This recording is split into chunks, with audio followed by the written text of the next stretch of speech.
Now tell me about your first fundraising journey. So I think what happened is about 10 years into business, How did you find investors for those startups? we did not really go through any investment banker. One is they should very clearly understand what is the problem they are solving. Thanks Padmaja for being with us today on our show Wiping Out the Norm. You've clearly wiped out so many norms. You've been one of the first few investors that India saw in the startup ecosystem. You started your journey very early on with something entrepreneurial in real estate, something where women didn't put their hands on for some or the other reasons. But the biases still continue to remain, but you've still overcome all of those and you are where you are. So we really want to know the stories and the integrities of each part of your life. I know it's covered a lot and spoken about, but we'll dive deeper into some other segments. Starting off with how did you even think about a real estate business at the age of 24 when people are still contemplating as to what their life should be about? So first of all, Radhika, thank you for inviting me to the show and talking to me. I think I must say that I've met a very persistent young entrepreneur in you, and one of the things that gets me here and gets me to do what I'm doing is basically to interact with youngsters, because I think we've become stale at some point, and it's this new perspectives and freshness that keeps us going. So thank you for that. So there is a whole piece that people say is either you have to do it or you want to do it. For me, getting into real estate was really something that I had to do. Okay. My father was actually he was a very celebrated doctor actually. And when you are celebrated, there's a downside to it. The downside is that is an all-consuming passion that you work with, right? So medicine, taking care of people was something what he wanted to do, and he could work for hours on it. But it came at the neglect of some other things. So we had a small family real estate, which my family grandfather had built. Yeah. And because my father was so passionate about medicine, he was completely ignorant or did not want to do anything on the real estate side. Yeah. So what happened is, when I finished college and I was sort of doing my internship or what they call apprenticeship for CA, that's when I said, okay, let me pick this up and sort out the papers, sort out everything. And as I got into it and sorted things out, you obviously start creating some money, and then you start investing, and then you start talking to people, and you get into it, and so on and so forth. Yeah. So to be honest, real estate was not something that I had thought about. But it just so happened, and when you get into something, you want to do the best you can. Right? And that's how a 10,000 square feet space became 2.5 lakh square feet of 5 commercial buildings and all the rest of it in about 24 to 30 months. Yeah. So that is how I got into real estate. And I think you're right, specifically when I was doing this many years ago, and in a city like Calcutta, which is very chivalrous to women, but they don't accept women working at that time. Yeah. Right? And I was also fighting the fact that I was a non-Bengali, because at that time the state was very parochial. So, if you were a Bengali, more doors opened more easily. Yeah. So I had to learn the language, and obviously in school we had to learn it. So it was very useful. So I think those were things that sort of got me to think about that if you have to do something, you have to do it come what may. Yeah. And then you have to figure out the best and the shortest way of doing it, right? Because you don't want to be doing it forever. Right. So I think that's what real estate happened. It sort of did its bit for me to give me a sense of what is it that one has to sort of pull out from within yourself to get something done. It also told me very honestly, Radhika, that I don't want to do real estate in life. Yeah, that's what practical experience teaches you, what to do and what not to do. Yeah. But, you said that you didn't know anything about the industry, yet you pulled something from within you to get it done. You expanded from 10,000 square feet to 2 lakhs. So how did you really learn about the nitty-gritties of it on ground at a time when people were not accepting of women being in that industry? No, I think I must also add that this is where an ecosystem around you, be it mentors, be it advisors, you can give it whatever name, but the people around you make a lot of difference, right? So we had family lawyers, we had people who had done real estate who were hand-holding, we had tax advisors who've been there for generations. Literally, my tax advisor his grandfather was my grandfather's chartered accountant. So it's a kind of a generational ecosystem and very trustworthy because they've been working with the family for so long. So they were clear that they were clear what could be done, and they were sort of hand holding me right through it. So I think to me that was very seminal in what I could do. Right? Because on your own you're right, it's not possible. But then they also actually told me when I would go to income tax to talk about something, or to what was the Calcutta municipal, which was really very difficult to handle. He says, actually go on your own, don't take us alone. So I would say, why you want to ditch me? He says, no, as a woman you'll get further than with me. And it happened. Because how difficult it is for a man to say no to women is something I learned. That worked in your favor. It worked in my favor. Yeah. But any biases or challenges you faced at that point in time? Any instance that you remember of? Because there are many women who still continue to face this, and some know how to fight it, some don't know the way out. So if you could give an example. Yeah, so look, income tax has always been a kind of a body which even everybody, irrespective of gender, are sort of wary about, right? So when I had to go, initially I just didn't have the confidence of doing it on my own. So I would take my chartered account. And what happened is, I knew all my facts, I knew all my numbers, I had sort of walked through it, but the officer would only look at my advisor because he was a man. Okay, he wouldn't talk to me. And I would be saying and he'd still look at him. So finally, because he was such a nice family friend, he says, I'll just come back. And he got up he disappeared for 10 minutes. And I told him, let me explain it to you, sir. I know how, and I had to do it in Bengali, which was not easy, right? So I said, I had to explain it, and I walked him through it, and I had papers where I could say, this is how it's computed, this is where your issue is, this is how we see it. And when we did that, I think he understood.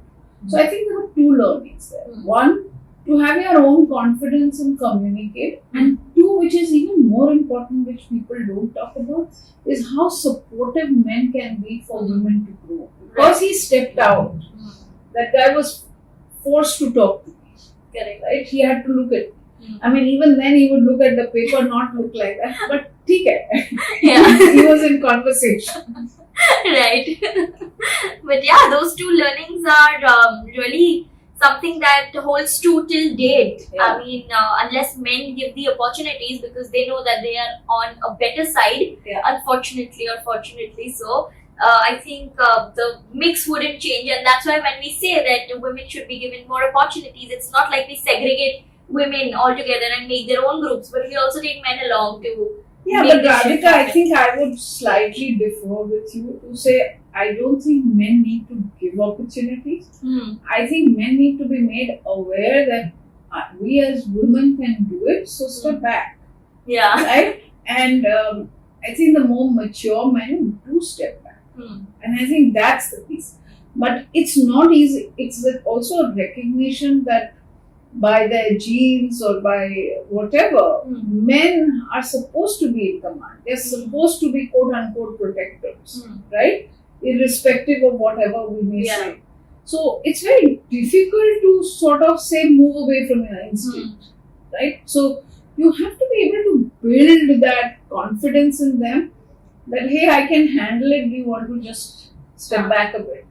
But saying that they have to give you the opportunity, I think we are passing on the onus to them.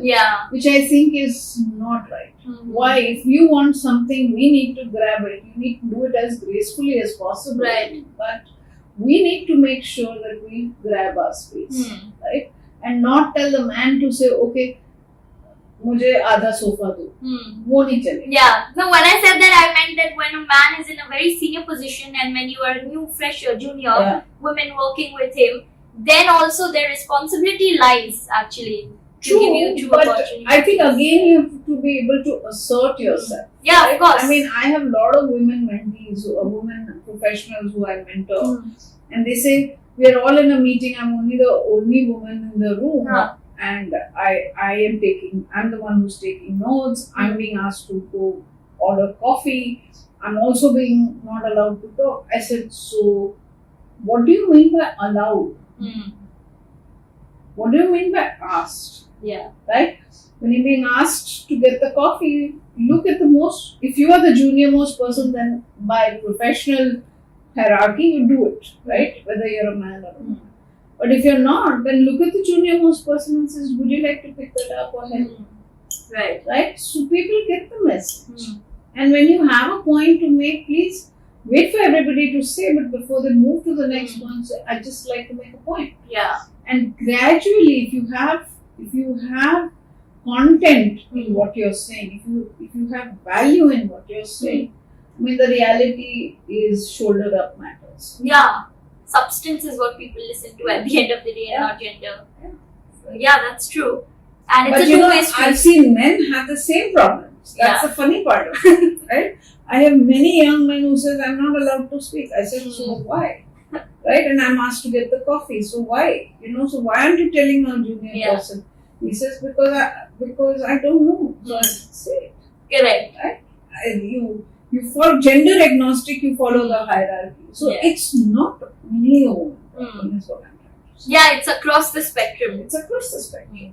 I mean, I have seen certain LGBTQ people who have even bigger problems than what women perceive. Right? So we don't think about these things. So diversity is much beyond men and women. Correct. Yes.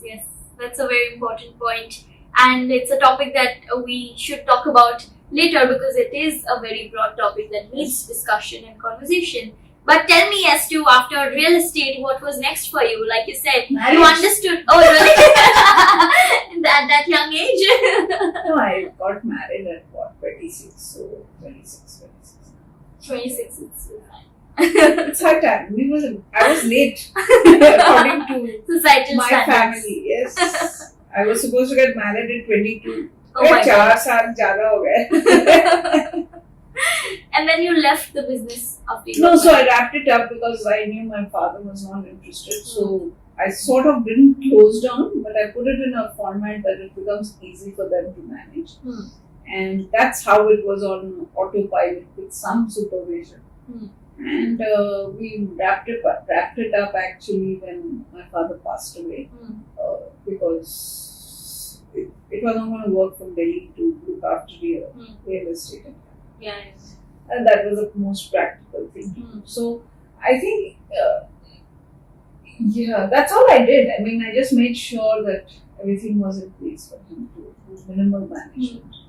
And how did you figure out what is meant for you next after knowing that what is So, not? when I came to Delhi, I had just visited this place for a nice wedding of a friend, and we were all at one of the best hotels, one of the best.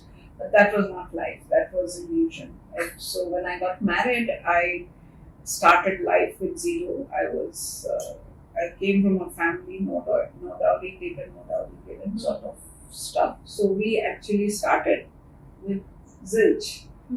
And even my TV was on EMI. We didn't have money to get a stand, so we brought a big carton, put all our books in it, made it heavy, and put the TV on top of that. So that's how you start, right? Everybody starts like that, at least most people start like that. Yeah.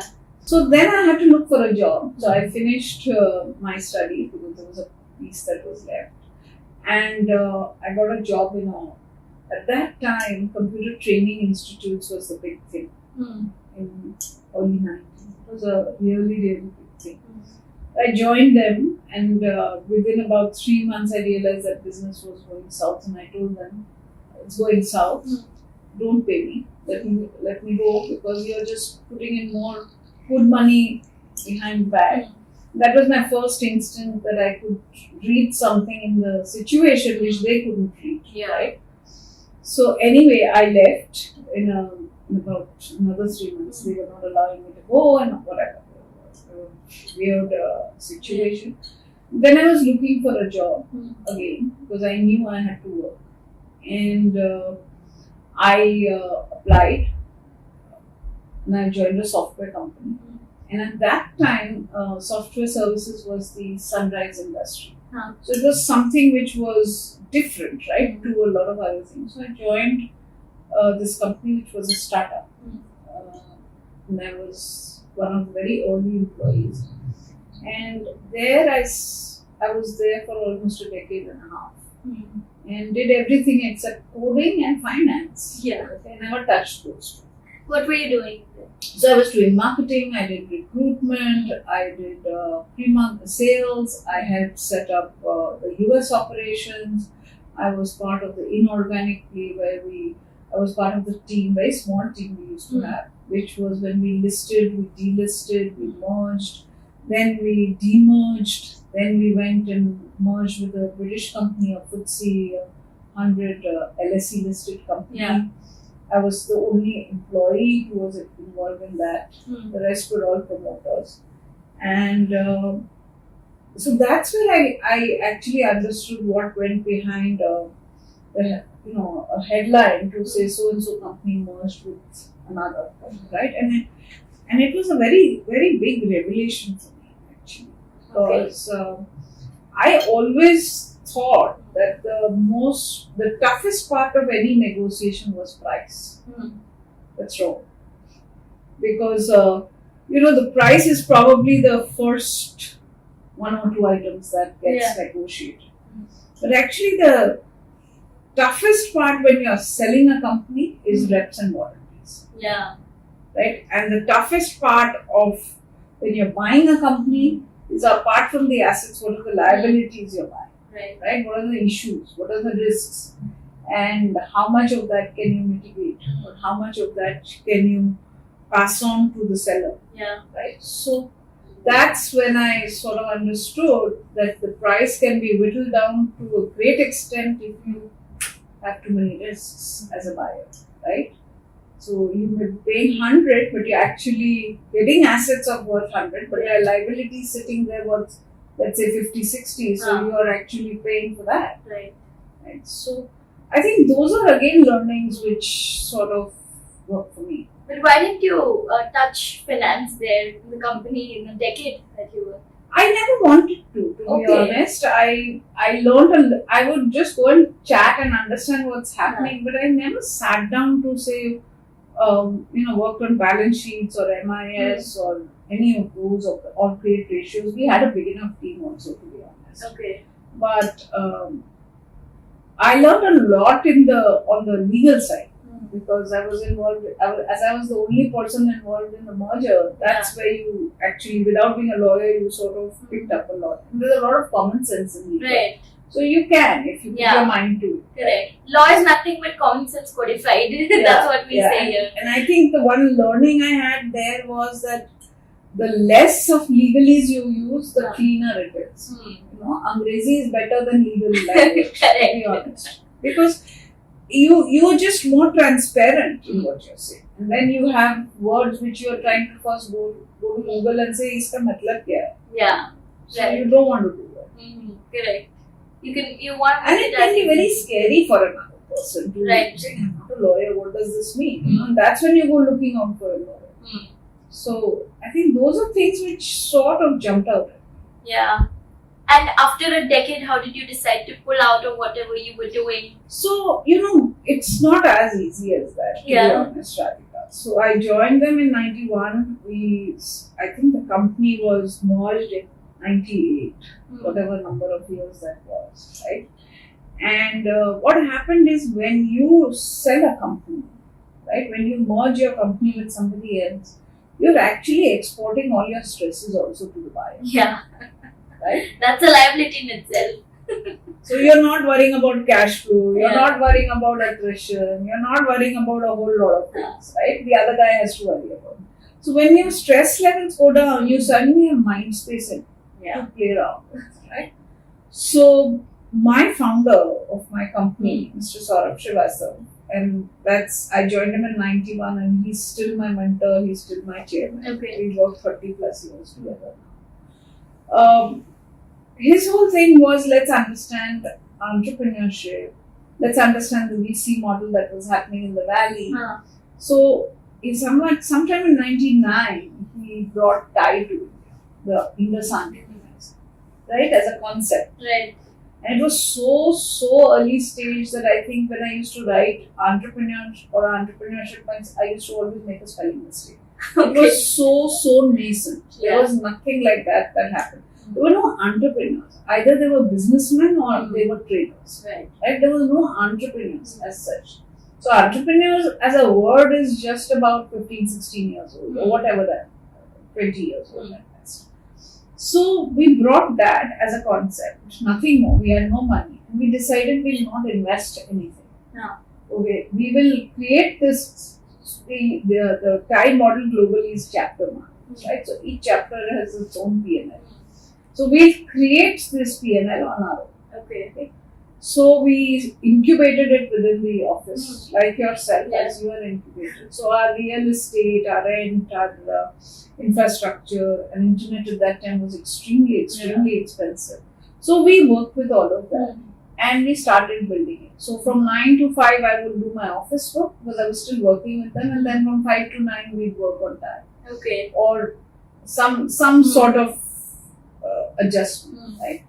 And I must say, the acquiring company with whom we had merged, the global board was very supportive, to be honest about it. So we built TIE. The next year, he became chair of Indian Venture Capital Association, which was almost a defunct organization at that time. The accounts were lying in Bangalore, Canara Bank, the society, the documents for society registration were somewhere in Bombay. When we went to find it, the society, there is the government offices where the society's registration office had burnt down, so there were no papers there.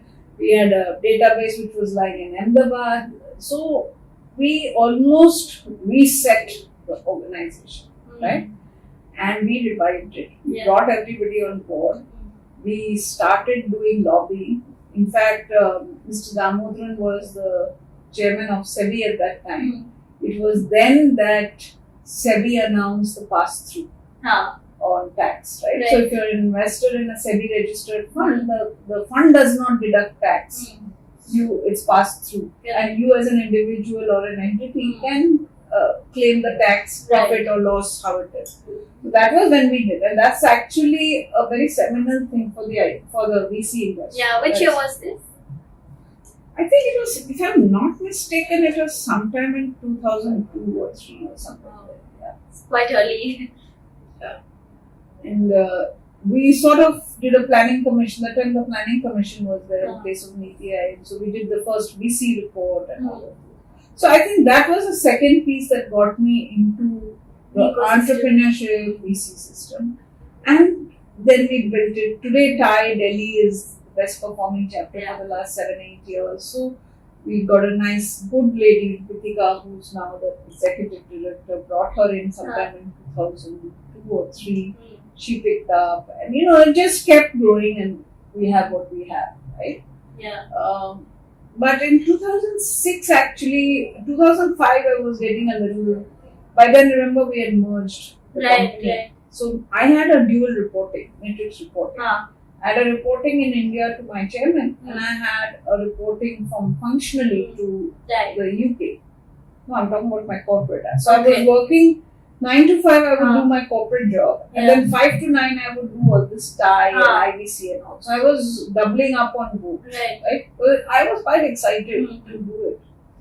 And if nobody's stopping me, why should I stop? And did you learn all of this on the job? Like all how on the VC job. functions? All on the job. So I didn't know what a VC fund was. I didn't know what a hurdle rate was. I didn't know IRR. I didn't know what's a trust and how it functions. Nothing, right? So I would literally sit down in a meeting and just absorb. And then I'd ask separately, I said, what is hurdle rate? How is it calculated? How is the distribution waterfall calculated? How are you calculating IRR? Yeah. How are you getting your fees? I didn't know that you got fees on which you handle your P&L. Okay. I would say, अरे 100 crore का fund है, हमें तो कोई problem नहीं. We'll be able to hire a fancy office. Hello, I only have 2 crores or less than that. Correct. So those are quite big revelations. Yeah, when you're not from there. Right. People would laugh today, and I would laugh at myself. Yeah. Also. But that's all you know. Yeah, I know. That's all you know. And it's good to accept mistakes and accept the fact that okay, you are a newbie and it'll take time. It's okay. It's okay. Who cares? Right? Yeah. I mean, at that time, I was also very fortunate. The VC industry, the startup industry there was nothing. Correct. Very little. Yeah. Right? So competitions were tiny, so I had luxury of learning in some ways at the time. Right? If I was learning it, who was setting up a VC fund? Basically, it was the GVFLs and the Kitwins and those were the ones which were setting. There were just one or two. Mr. Srivastav set up his fund Infinity, which was the first private fund, right? Which invested in Avendus and India Games and India Bulls. So who were I competing with? Nobody. Right. So मैं तो अपना time लेके Yeah, right. You were telling me that when you were working full time, also you had an external responsibility now from the UK office. So how did you manage from there? No, it was you had reporting at two places. Now, actually, it didn't matter so much as management, but I was getting frustrated, because I was used to a very fast pace of decisions and work, and they had their own culture. Yeah. For good, bad, ugly, one cannot be judgmental, but they had their own culture. And I think for me, the trigger was that I was trying to connect with my UK boss, and they had all these gatekeepers who pick up the phones. There were no mobiles at that. Yeah. So they said, I said, I want a quick 5-minute conversation on something. She says, yeah. I set it up 3 weeks later. I said, for a 5-minute conversation, if I have to wait 3 weeks, I'm done with it, right? So they were not very happy that I said, no, it doesn't work for me. How do I move? Yeah. So, and I had done quite a bit in communications at that time. I picked up communication. I was bored of doing things else. So I would always, after every 2.5 years, I said, मुझे कुछ करना है, और कुछ करना है, और बताओ क्या है. So I had taken up Workcom and CSI at that time. Yeah. In 2005, sometime in January. So the person who was handling Corpcom, our visibility at that time used to be 12 articles, all in the month of February. Okay. Because that was a month when NASSCOM annual event used to happen. Right. So it was one a month average. I said, okay, that seems to be something that I can do. And I actually got myself a mentor in PR. So we had a PR agency called Genesis. The founder was, Prema Sagar, Jyoti Sagar's wife. Right? Prema Sagar. So I went and told her, I said, now you teach me. So she would teach me. She says, think about it like this, think about it like that. And for her, it was very good because a client was wanting to learn. So there was stickiness in that relationship, right? So by the time I decided to leave in about Jan-Feb of 2006, which is just about a year or so, I had ramped it up big time, right? Yeah. So we were, at the end of February of 2006, we were doing one visibility per calendar day. Okay. Right? So it was 365 run. Yeah. Right? And that was, at that time, there was no social media that up social media mein dalo ya online. It had to be on hardcore press. Right? And TV was also not big at that time. So at one of the global board meetings, I sent in my report because they have to report. So this gentleman refused to believe it. So I said, okay, no problem. So you have a meeting in March. By then I'll have it evidence to you. He said, okay. So I took all the visibility that I had, I photocopied it, put it on nice sheets of paper, pasted it, made folders, put it in 7 cartons, and couriered the cartons to their mother. I said, keep going. Wow. So you do things where you have to assert yourself in a very nice way. That's what you're doing. Correct. You have to prove your point. Yeah. And I think to grant it to them, they also step back and say, yeah, actually, I'm probably the only employee in that group who got a global award through the life of the company. Okay. So I think those are things you have to do yourself. It's nobody who's going to tell you to do it. Yeah. And there's nobody as long as nobody stops, who cares? Right. Just keep going. That's true. But was it ever taken in a bad light that you were doing all this? No. By your peers? No. I didn't care at some point because I don't think so. Because honestly, even CSR, we set up the whole CSR again from nothing, right? And every time clients came, CSR would be the first thing they would ask me to say, agenda per dalna hai, batao kya karna hai, kitne baje karna. And then the client agenda used to get formed around it, right? Because they found value that this was one stickiness for overseas clients to continue to work with us. Correct. And by then the software industry had become quite competitive, right? So I think you have to create a niche for yourself. Yeah. You have to create a value for yourself. Yeah, that's true. But then you soon left it and started a venture of your own. Yeah, so I said, this is 3 weeks, 5-minute call, it doesn't work for me. So I said, enough, maybe it's time. It's a trigger, right? You sort of, there's something in life you always need. So when I stepped out with doing nothing.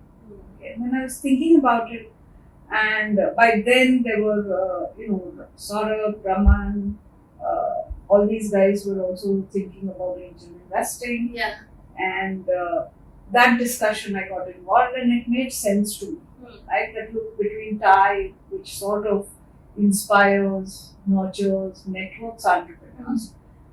It's not investing. Right? So what we're doing, and I talk to a lot of entrepreneurs, it's very frustrating to be an entrepreneur. I said, right?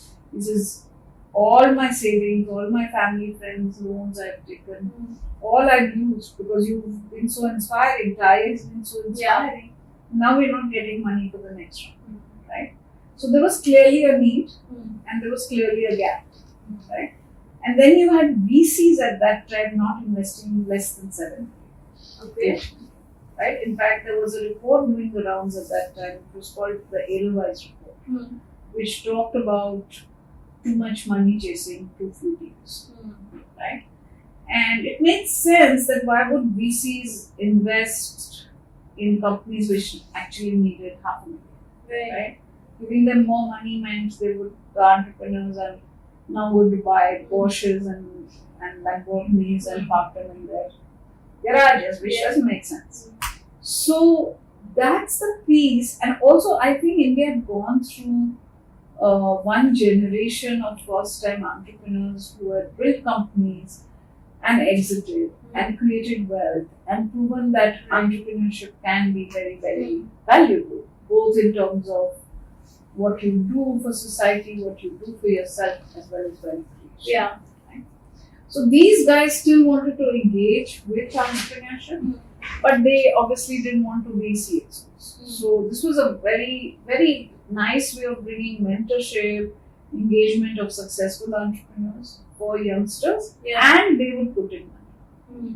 So that's how we, I think for me, I was the only full-time person on Nine. I said, okay, I'm making this my baby and I will do it. And it was tough because there was no concept of angel invest. So it was not easy, but you did what you needed. What were the first few steps that you took to build the ecosystem, at least at IA and when you started out? Because you said there was no one who was doing it. So how would you go convincing people that I see value in it and you should too? Yeah. So I think one was I leveraged myself being a woman, as this is a woman talk, right? So I had to meet investors to convince them. Now I can't be meeting with. We didn't have money for an office. We didn't have money for fancy coffee shops. Huh. So I would meet them in the overall lobby. Okay. And then they'd say, "Acha chalo coffee peete." Huh. I said, "Okay, fine." So we go to the coffee shop. Huh. Now, I was a lady. Yeah. So my coffee was paid for. So that's how I started building and meeting people. Yeah. Right?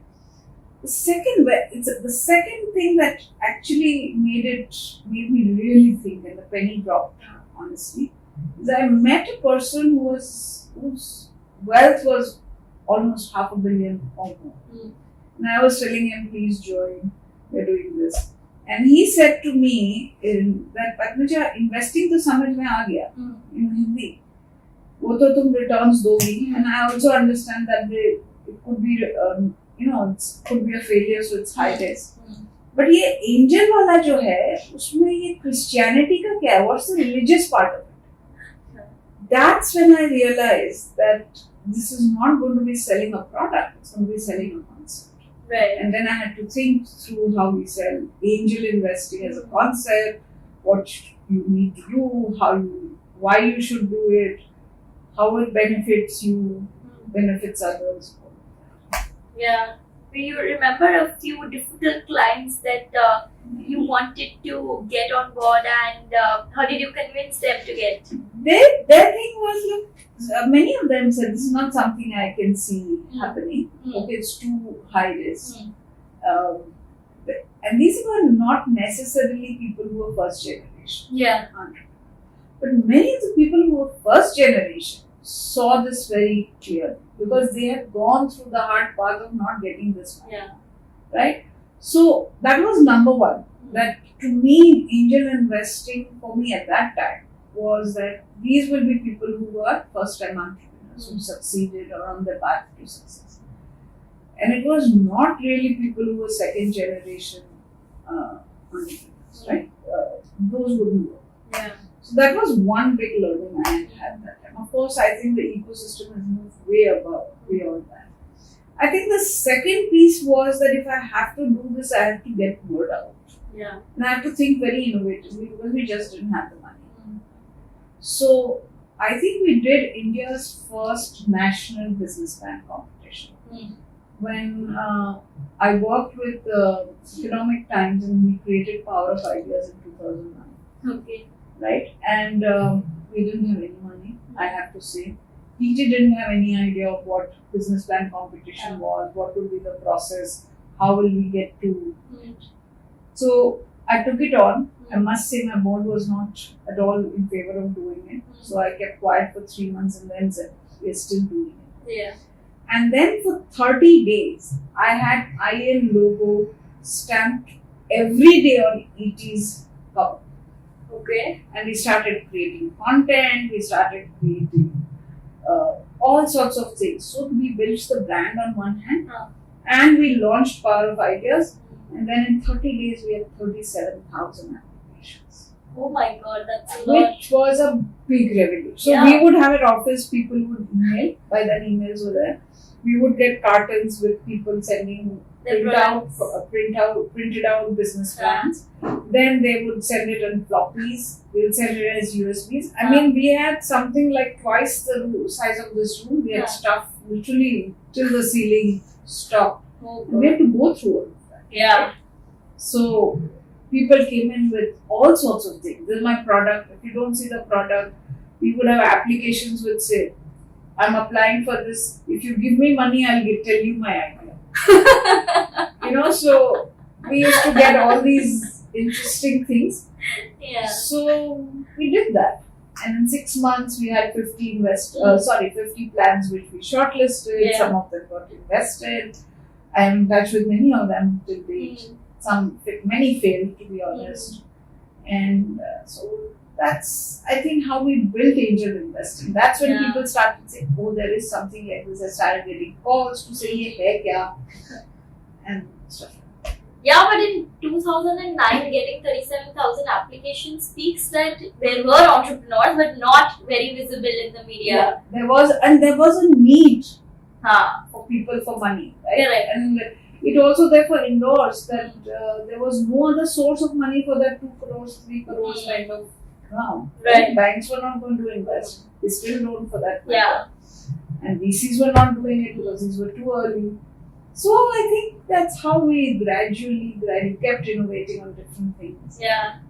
This is quite a good story. I mean, I didn't know at that point in time. People say that there was nothing, but now I'm coming to know that there was so much of activity going There was on. a lot of activity going on. You pull out 2009 newspaper ET if you ever have it. Yeah. You will see IN logo on every and I built the brand free of cost. Yeah, I was just about to ask you that. How did you do it? For free of cost? They just believed in the idea, maybe. They so were also strongly. trying it. They did it. They continued with part of ideas in the subsequent years with others. Yeah. But I think the most successful one was the first one because it just, I mean, many may have got invested, but the whole idea from a ET perspective or any publishing is to create that concept, create the buzz around that concept. That happened. Right.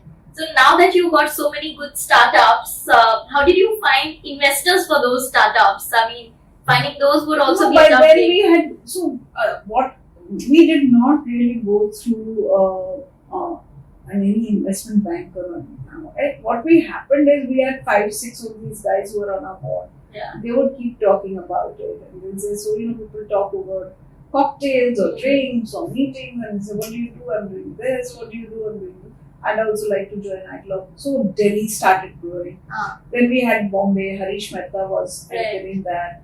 And he says, now we have a group of 20-25 investors here. We should do pitch sessions here. So once the pitch sessions happened, then more people joined. Yeah. Bangalore, we started like that. We had 20 people there. They're saying, why are we waiting for Delhi to happen? Why can't we do our own pitch session? Yeah. Then we built the whole team gradually, brick by brick, built the team. We were very clear that we wanted to be an investment platform, right? So we built deal origination, brand, shortlisting. We brought in some people. I used to do everything at one point. Yeah. We brought in a guy who was handling our accounts and was also an LLB. So we brought him in and he started looking at it. Then we started working with lawyers Jyoti Sagar and all who did our documents at rock bottom prices for us. We didn't have the money. Yeah. So I think everybody contributed. And everybody, I must say, you can't make this without people. Collective effort. Yeah. You can't do it. And people not only handhold you, but if you're putting in the belief I have, you put in 110%, the world will help you. Right. And I believe that if you really want something, it will happen. And this is what Shah Rukh Khan's movie said, right? Yeah. I think I believe in that. सारी कायनात आपको इकट्ठे होके help करेगी. But you have to do a lot. Yeah, that's true. Many people dream, but they don't action their dreams. That's why they just remain in their heads. And people see you working, I think people click it. Yeah, that's true. That's how we also got you. The power of persistence. True that. That Very compounds. true. But do you think this kind of a business model, because now that we have so much of startups and so many investors, do you think this can be replicated in many more platforms that can be created in India, and how will it work out? No, or do you think it's too crowded, right? If you look at all the angel groups, everybody's created their own models. Yeah. So I mean, business, we started it with very light commercials. But today it's become a very different space. So it can be, of course it can. Yeah. But do you see any new innovation that tech can bring into this kind of Yeah, so I think we are using, so as I said, we've stayed with the idea that we will be an investment platform, and we've added on the fact that we will tech enable it. Right? So we have our mobile app and all that stuff. But if you look at other platforms, they are technology platforms enabling investment. Yeah. So their mainstay is being a tech platform, but their application is investment. Right. Our mainstay is investments, and we've enabled it with technology. Got So it. there are different models. Right. And then those will happen. It will continue to happen. Yeah. Now tell me about your first fundraising journey. How did you decide to launch a VC fund and not just be a connector anymore? Yeah. So I think what happened is about 10 years into the business, and it was Padmaja Ruparel, he was in India, and he said, so what are you up to? And I said, so you see, you've been doing this for 10 years. Have you ever thought what you perform? So I said, yeah, I've done all this. He said, what's your performance in terms of numbers? Right? And I didn't have an answer. Because the angel investing model is that each investor chooses his own deal, investment. So your portfolio will be very unlike hers, will be very unlike his, right? So how do I measure IRRs? How do I measure multiples? Right? So I said, okay, my performance can only be on the basis of what I have performed. Right? That's the best way to do it. So we decided that if any one investor puts in money for every deal that I get, what would his return? Understood. Right? That is the performance of my work. Right? So we had some very interesting. We had like a failure rate of under 20%. Okay. We had IRRs at 35-36%. Right? We were giving cash returns starting 2008. We started in 2006. Every year we were giving return money back. So obviously there was a performance there. Now the minute you put data together, Radhika, what happens is all of us have this bad habit of analyzing data. So when we started to analyze, we found 24% of our companies were doing very well. About 30-40% of the companies were just recently invested, so you couldn't really calculate their performance. You had about less than 20% which were failed. So what about the in-betweens? Right? So we said, okay, how can we improve this? What do we do with this? Right? And we found when we spoke to them that they all were raising money, but the VCs were taking a very long time at that time. And I said, yeah, this is true, because I would talk to my VC friend and I said, yeah, it's easier and faster to conceive a baby and deliver by the time you all look at a deal and invest. You all take just so much time. But there's too much risk. So I realized that there is an issue at both ends, and angels were not going to put in larger checks. It was personal money. Right. So that's the piece that we said we need to start a fund or launch a fund which will put in money, but we still want to continue to mentor the companies. We still want to give them access to markets, networks around the world, because they're still young. They still need a lot of guidance and help. So that's how we launched our Iron Fund. Yeah, and how was the fundraising journey for you, since you all were one of the first? How did investors trust you with their money? Did you have any international LPs also? Yeah, we have. So I think it was there were pluses and minuses. I think the kind of people we have, whether it's our board, whether it's an investor group or IC, I think they're very credible people. I have to grant that, right? And that's what we leveraged, to be honest. I mean, each of them, for them, it wasn't the money or the returns, but the reputational risk was very high. Right. That the only thing we always did from the time we sort of started IAM is we will always be high integrity, transparent, real-time information, equal opportunity. And we wanted to sustain that, and we did, and we still do in whatever model of investing we do. So fund is a new model of investing compared to. So I think a lot of investors invest behind the people. Like which people did you have on boards?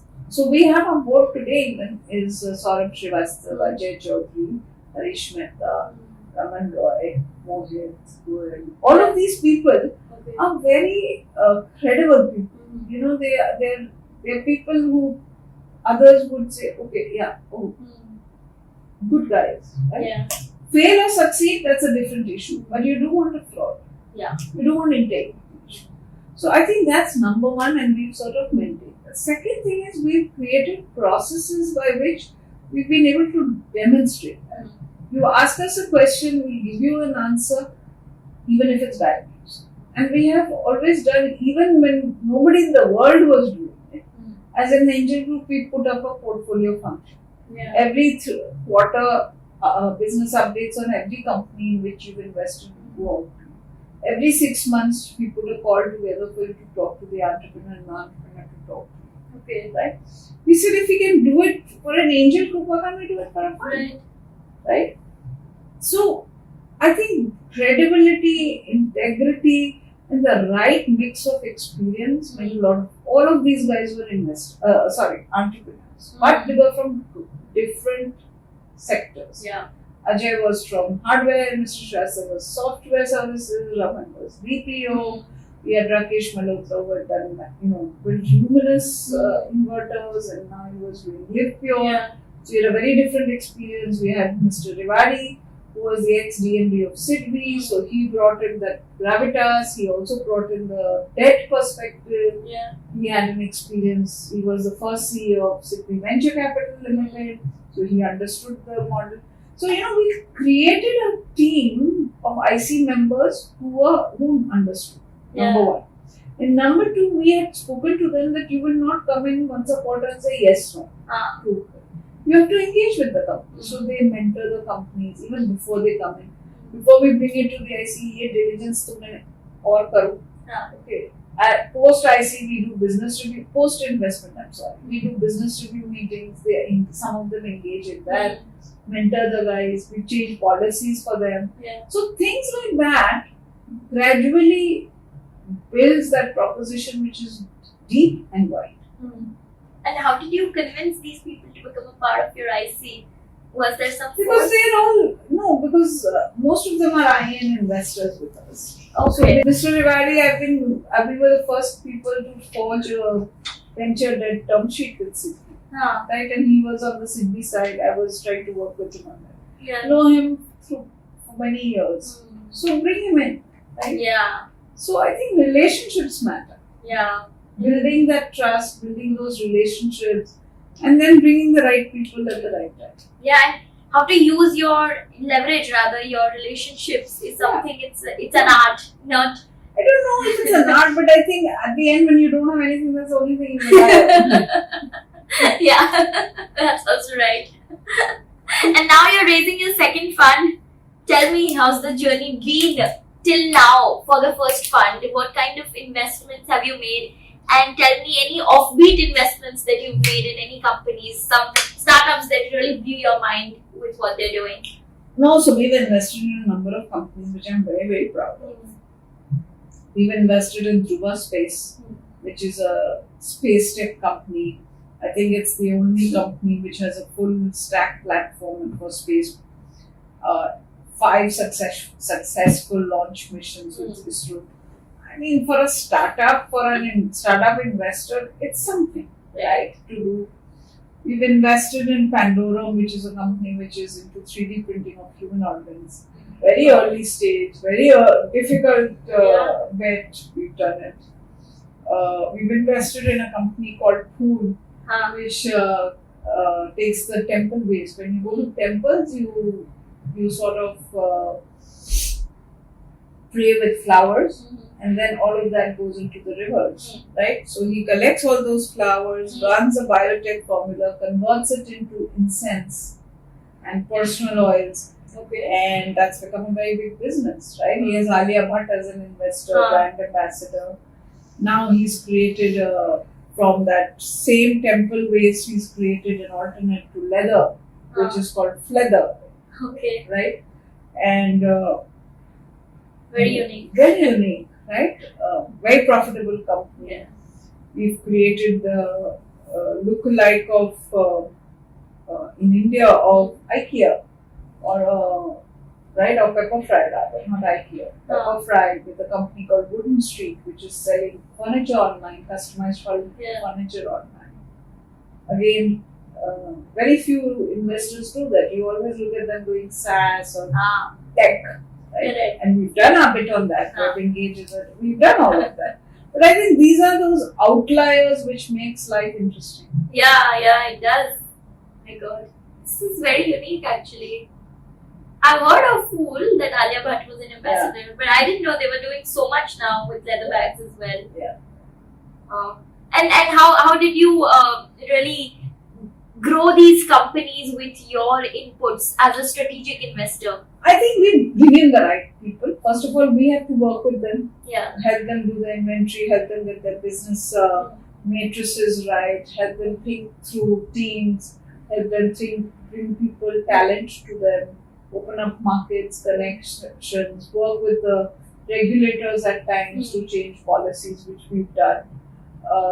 Then you try and say, okay, nobody's got everything. God's made sure. So who's the right person to fill which gap? So be able to bring those people in. Yeah. I think that's what it is. It's a people game. Yeah, that's true. Yeah. And since you have an eye for detecting who's the right founder who really do the execution, the groundwork, what are some qualities that you look for in founders when you meet them firsthand? So I took 2-3 things. One is they should very clearly understand what is the problem they are solving. Right? Second is, for me, it has to be a real problem. Can't be one more app on a 6-inch device. It has to be solving a real problem. Then, is there a solution? Have they thought through it innovatively? Have they understood competition? But in effect, is this something new? Third, is it catering to a large market? Okay. And fourth, to me, is the team. Are these founders who are what I call kick-ass? Will they do this business irrespective of my money? Yeah. Do they know what they know, and do they also know what they don't know? And what are the gaps in the team? And most importantly, are they leaders? Yeah. How do you define leadership though? So have they got the passion? Have they got the grit with them? Are they being able to carry people with them? How do they manage their downsides in life? How have they managed? How have they behaved when they've done well? Right? How do they talk? How are they capital efficient? I'll give you a story. One entrepreneur who had presented to us, we gave him a term sheet, and he was from Bangalore. Okay. So after the meeting, he said, "I have to fly to Bangalore now," which is fair. So fine. It so happened I had to fly to Bangalore as well for a meeting. Okay. And at that time, Jet used to fly. So I boarded the flight. And as I walked down the aisle, I saw the entrepreneur sitting in business class and I had an economy class seat. Okay. I said, why is he losing money? So I called up my office and said, cancel the term sheet. Oh my God. Yeah. Because it's very, very important to be capital efficient. Yeah. Right? Because if he is treating his own money like this, how is he treating money? Right? So I'll give you another example. One of our investors was meeting 2 entrepreneurs. So one of them came and it just so happened, he said, let's meet in a restaurant. So he said, why don't you order a drink? I've ordered something for myself. So it was 6:37 in the evening. So he said, okay, I can order a whiskey. It's fine. So the waiter said, and I was sitting there watching all this, right? And the waiter said, okay, what would you like? So he said, oh, I don't have anything less than 12 years. Okay. So he got his 12 years. And we had a very nice 1 hour, 1.5 hours conversation. And I was very clear where I was. And I asked the investor, what do you think? He says, no, I don't want to do 12 years. Right? But again, it shows how you behave. How, you are looking for people who are really starved. And that's how they'll make it happen. Yeah. Hunger is very important. And then an hour later, we had 2 other entrepreneurs, founders coming. And they were straggled in with their strollers and they looked around and then they found us and we sat down edge of the chair. So we need to go to the washroom. So they, this is super. He says, "Sir, chala jao." I said, हाँ. "This is not chala. Kya problem? Yeah, you should." We call the waiting. So he says, "Sir, यहीं बैठना है." Sir, ये तो बहुत अच्छी जगह है. He says, so we said, "You have something, did you eat?" She said, "No, we just took a bus from Kanpur and we just come from the bus station." And when he said, "What do you want to have?" He says, "I got chai with this." That's it. So, and he says, "Yahi lena hai, hum log bahar bhi to ja sakte hain." You see, the whole thinking is different. Correct. But do you think only starved entrepreneurs make it big? I think there has to be, I don't mean that you have to stay starved and you have to starve of food and everything. I just gave this example because it just brings out the point. Yeah. But there has to be a hunger for sure. You should be hungry to do this. I think if you're not hungry, you'll never do it. It's not a nice to have. You can't say, "Okay, when I get money, I'll do a startup." It doesn't work like that. Yeah. You have to put everything that you have and more on the table to get going. And that's the hunger. And you have to think of innovative ways of doing things so that you are not doing it to demonstrate it to someone else. That's the beauty of entrepreneurship. Yeah. You're doing it because you want to do it, right? And you're doing it because it's your money. You're doing it because it's your time. That if you are putting in time, you're basically there's a lost opportunity outside, right? So you have to make the most of it. That's what you're doing. Because I, as an investor, I'm not going to be driving you and telling you do this and do that. I am just participating in a small way in your journey. Right? But I want to make sure I'm picking the right one to walk that path. Yeah. That's all. Just double clicking on the example you said, just to understand the perspective. Even if someone is ordering like that, what if they have the hunger for their own startup? How do you really make that call? So you ask them, how did you do this? You built this product, but how much did you invest? Where did you get the money? And you'll find people saying, "Nahi, thoda paisa lagaya, but I had this available. I went to this lab and I created it. I worked with the lab guy. They said we don't allow this biotechnology formula to work here. He says, koi baat nahi, just give me this table and I'll get all the, allow me this one chemical and I'll get the others. I don't have rent, but I'll do some admin work to help you, help it. Things like that. You have to do a lot of things like that. Yeah.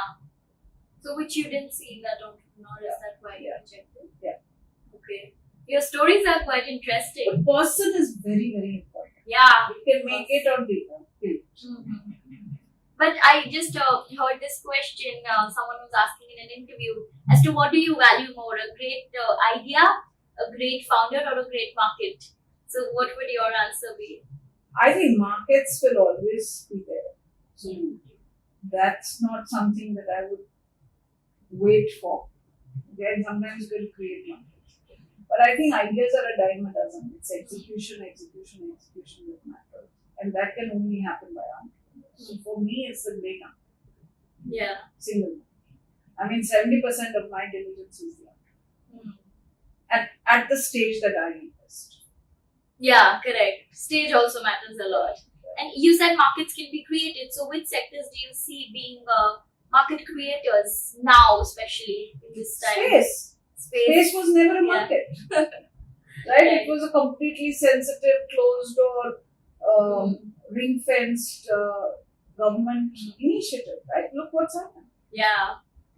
Apart from that, I think this 3D printing is there. Everything is there. If you look at, we have this company Chakra, which has a very simple product of a retrofittable device on generators to reduce pollution in less than 60 seconds. Right? Okay. That's a new market. Yeah. Right? And we have to change the policy regulations around it to create the market. Right. That's market. And in terms of the background of a founder, like you said, do you really look for the place where they've studied from, the degrees that they've got? Everything. Where they've studied, where they've worked, where they've interned, where they've done small projects, everything is. Yeah, and it's a part of your due diligence. Yeah. Reference checks. Yeah. Especially at the early stages, founders need to be. Yeah, it's the people that matter, right? Correct. What's your ticket size now in the second fund? About 15-16 crores. And what was it in the first? About 9. Okay. Is it fully deployed? Deployed. First one is deployed, done with. Yeah. Any exits that yes, we are exiting. And what kind of MOIC do you think is a good average market rate that you've also made with Fund 1? No, I think MOIC above 3 is good in the early stage, for sure. We'll probably do better. Yeah. Yeah, that's right. And you never thought of becoming an entrepreneur, having explored so many ideas. Did you ever question yourself कि इतना सब कुछ आता है? I mean, doing what I'm doing.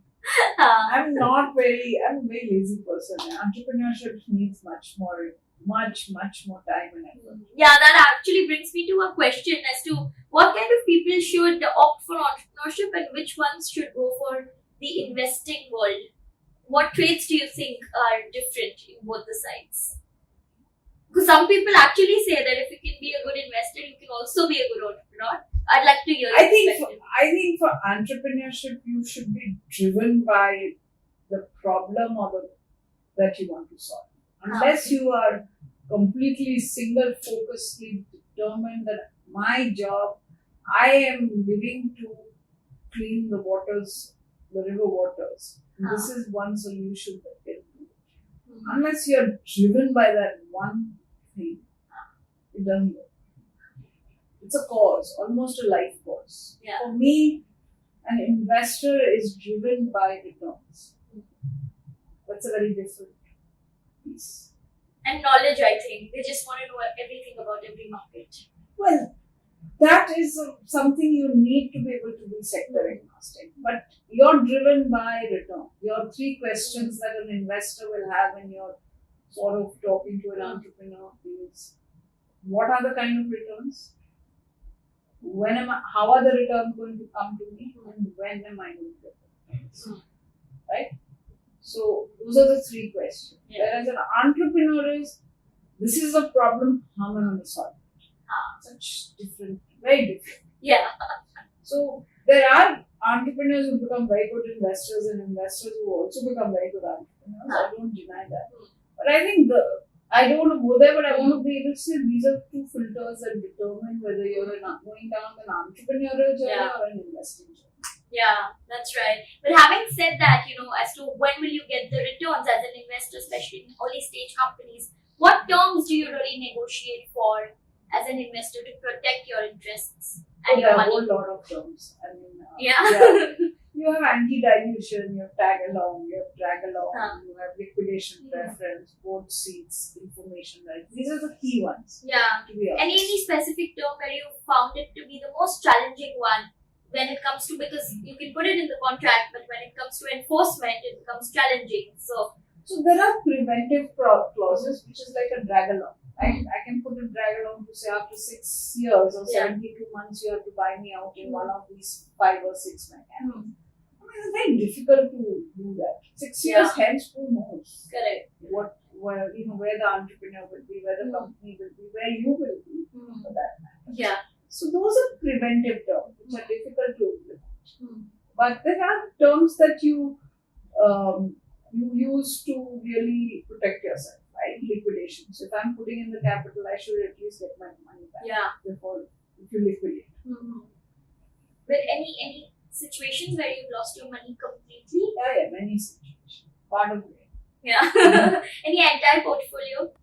Acha, Ritesh had pitched to you when? Many years ago when he was raising 25 lakhs. Okay, at that point in time, can you tell our viewers a story of how? So when he was pitching, his model was a little different, so it didn't click, and he said no. Okay. And then I think he came up with another model, which is the beginning of Oyo of today, which I think he raised money. So it's okay. Yeah.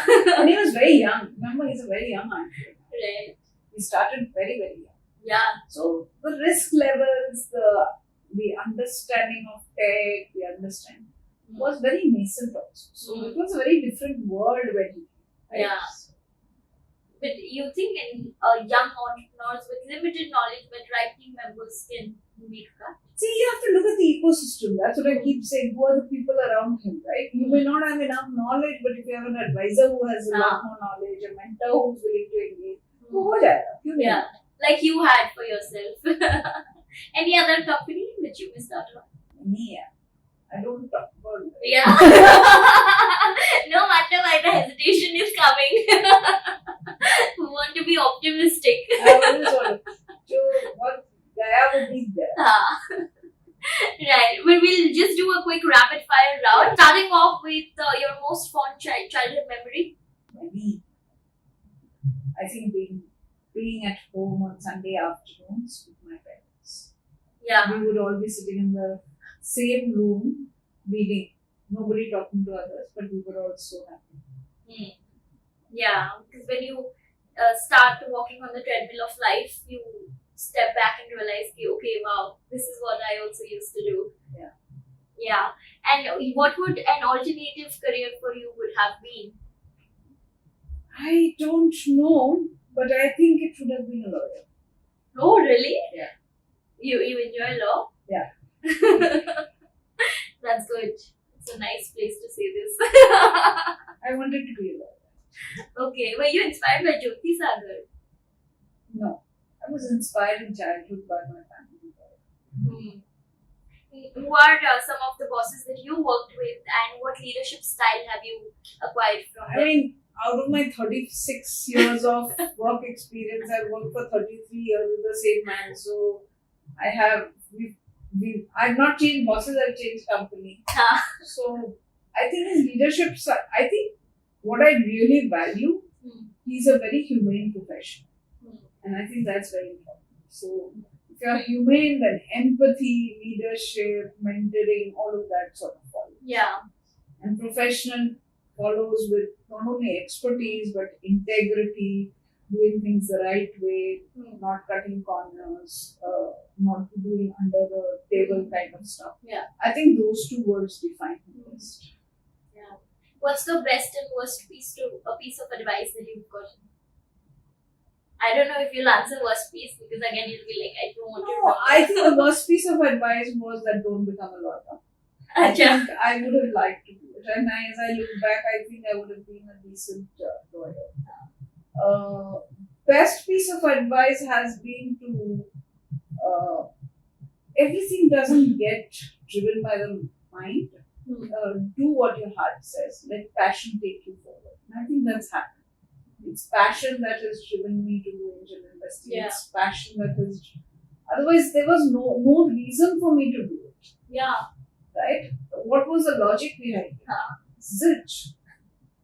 It was one of the highest risk career paths. Correct. But it was passion to say, hey, this sounds very interesting, and then you build it and build it. Yeah. Is there one thing that you want to be remembered for? No idea what. No? What are you saying? Your founders would want to. I don't want to. That's their choice. No, they would want to remember you. That's their choice. I can't dictate their choice. But you don't want. I don't. Oh my god. One life. One life, live it. Vanish. Yeah, right. And lastly, what's the last thing that you did for the first time? It's a very difficult question actually, because you do a lot of things first time, right? Yeah. So I think the last thing that I did for the first time was to actually tell one of my team members that he's in the wrong track. Okay. Yeah, took care of it. Just thinking. Let the output remain unbiased and that was the last thing. I usually don't do it. I never dictate that you should do this or not. But I think what drove you to say I think he's a very good guy. Huh. He's very he has it in him.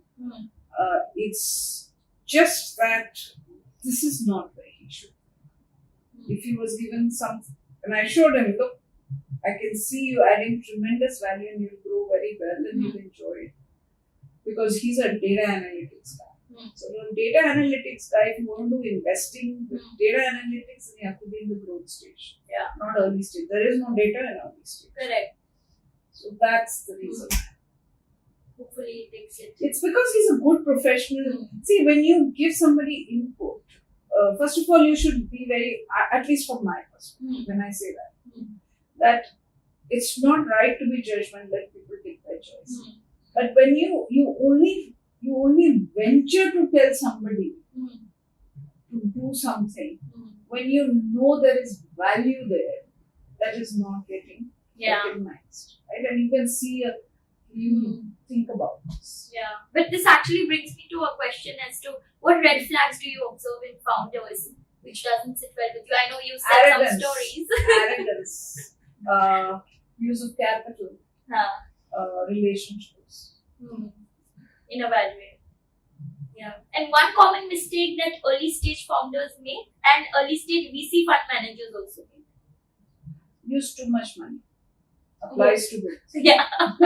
Yeah, that's true. But on that note, we come to the conclusion of the interview. Thank you so much, Padmaja, for sharing such interesting insights. Thoroughly loved it. Such, heartwarming stories, yet some hilarious ones. I'm sure our viewers are also going to love this show. So thanks for being with us today. Thank you, Radhika. And I must say, you made me very comfortable and you got more out of me than I planned to share. So all credit to you and your team.